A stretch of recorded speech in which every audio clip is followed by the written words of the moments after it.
Pierre Poilievre announced a hardline criminal justice platform this week, promising mandatory life sentences for human traffickers, gun smugglers, and fentanyl mass marketers, in a speech that drew thunderous applause from rallygoers. The conservative leader presented a sweeping critique of the Liberal government's approach to crime, attacking policies such as house arrest and catch-and-release, which he claimed enable repeat offenders to exploit the justice system. Poilievre's address was met with widespread enthusiasm, particularly when he pledged lifetime incarceration for human traffickers, a moment that sparked an outpouring of cheers from the audience. And Ron, I'm happy to say that we will fix it. A Canada First Conservative government will repeal catch-and-release scale and air. We will repeal the house arrest law. House arrest allows the same repeat car thieves. Have anybody had their car stolen here? Okay, sorry, let me rephrase my question. Has anyone not had their car stolen? Well, you might have just sent them out. It's sometimes during the rallies, make sure your car's still there. But joking aside, career car thieves get to do their sentences at home.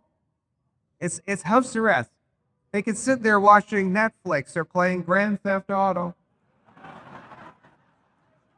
We're going to repeal house arrest for serious offenders and career criminals. We will also create a new offense for intimate partner violence to take domestic abuser. What'll bring in mandatory life sentences for human traffickers, gun smugglers, and we know that when you're mass marketing fentanyl, 40 milligrams in which is enough to kill 20 people, you are effectively committing mass murder. You're firing a bullet into a crowded room. You might not know who will die, but somebody will definitely die. So we will treat fentanyl mass marketers and producers for the murderers that they are. They will have life sentences in jail.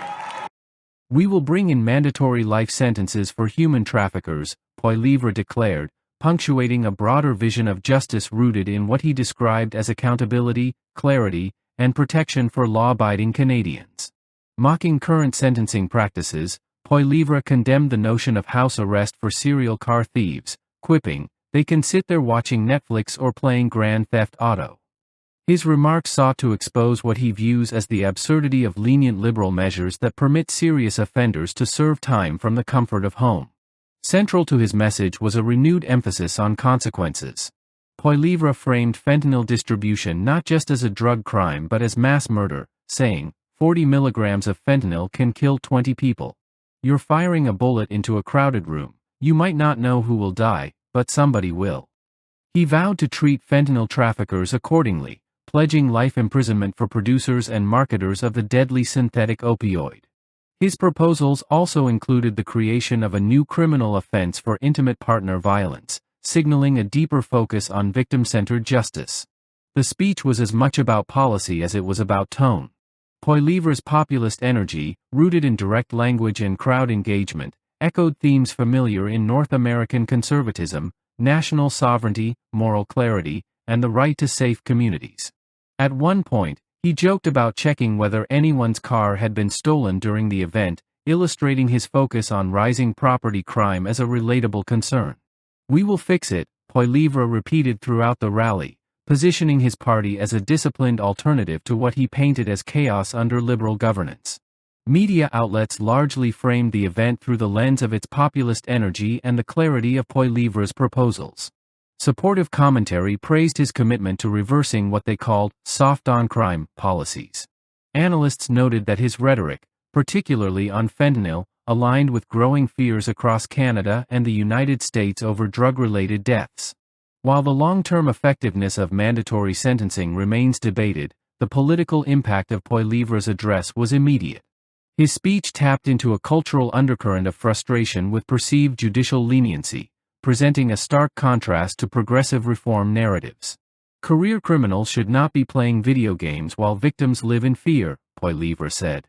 It's time for justice to mean something again.